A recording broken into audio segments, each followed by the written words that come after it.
বাড়াই দেওয়া হয়েছে এবং পূজা মণ্ডপের সংখ্যাও কিন্তু বাড়ানো হয়েছে।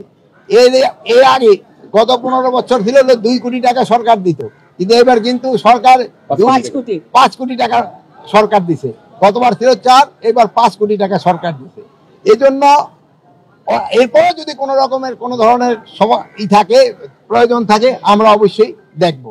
রমনা কালী মন্দিরের পরিচালনা পর্ষদের সভাপতি এবং সচিব এবং অন্যান্য গণ্যমান্য ব্যক্তিবর্গ, সাংবাদিক ভাই বোনেরা, আমার সহকর্মীবৃন্দ, আজকে আমার এখানে আসার উদ্দেশ্য হলো, এই গতবার আমি এখানে আসছিলাম, এবারও আসছি, যে এটার প্রিপারেশনটা কীরকম।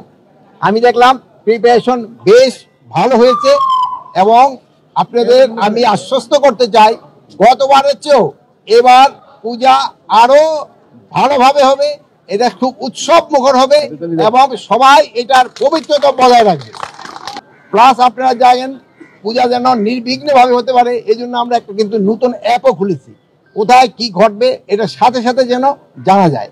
আর আরেকটা জিনিস হলো, এবার এটার শান্তি শৃঙ্খলা রক্ষাতে আমরা কিন্তু পূজা কমিটিকেও কিন্তু আমরা অনুরোধ করেছি, তারাও এটা সব সময় অবজার্ভ করার জন্য তাদেরও কিন্তু 7 জন লোক থাকবে, আমাদের আনসার থাকবে, অন্যান্য আইন শৃঙ্খলা বাহিনীর লোক থাকবে, পুলিশ থাকবে, সাথে সাথে তাদেরও নিজস্ব লোক থাকবে।